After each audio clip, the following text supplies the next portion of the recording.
YouTuber. Logan looked probably technically a bit better than KSI, but KSI had that aggression and that fighting mentality and came after him. And obviously there was the point deduction as well. Overall, Logan wasn't landing enough punches to be considered at a pro boxer level. I felt like a lot of those later rounds, I was just looking, thinking, you're not landing enough here. You're not being aggressive enough. Your accuracy isn't quite there. Timing isn't quite there. Floyd's head movement and just general movement is going to be way better than KSI. So this is a big issue. It's going to be very difficult for him. In the time since that fight, by a lot of accounts, Logan hasn't been boxing a lot. Whereas even if Floyd hasn't been boxing a lot, because he's been doing it since he was a baby, he'll be back where he was pretty quickly. Logan, on the other hand, has very short amount of time to come up with a strategy in order to beat Floyd Mayweather. I never thought I'd be saying these fucking words, Lawrence. No. I never thought I'd be saying those words. I never thought I'd be saying this. I think the best strategy is Jake in a wig.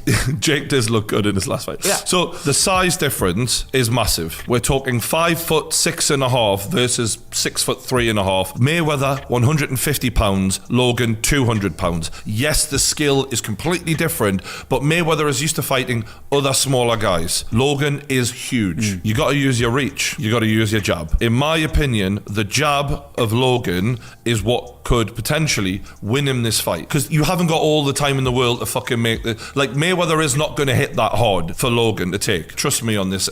Later on in the rounds, if Logan tires out, etc., that might be a factor, but early on, every advantage in terms of physicality is with Logan. That reach, he has to make that count, because I don't think Conor came in with a good strategy. Conor came in and put all of the pressure on himself to take the fight to Mayweather. What Logan needs to do mentally, I think, before this fight goes to Mayweather, you're the boxer, come and knock me out. If I sit here and do nothing, you're the one who looks like an idiot, because you can't beat me. You're the one who should be beating me. Mentally, get the pressure on Mayweather to take the fight to him. Mayweather is at his best when he's being defensive and countering you. So if you can make him come at you a little bit more, you might have a bit more success. I know that Floyd Mayweather is far more intelligent in a boxing ring than me. This is just the ideal scenario for a friend of Logan who wants to see him win this fight. Well, call him privately and tell him that. You don't need to tell him in front of millions of people. Well, they want to hear this as well. Right. Don't overcommit. Don't fight on the inside. As soon as he comes near you, throw that fucking jab. He needs to be throwing that jab out every few seconds. It needs to be there constantly. Try and get a decision win. Don't even worry about a fucking finish. This is all on Mayweather. Put all the pressure on him. He's the pro. He's the legend. And if you can outland him, or at least look decent, you've won the fight. I mean,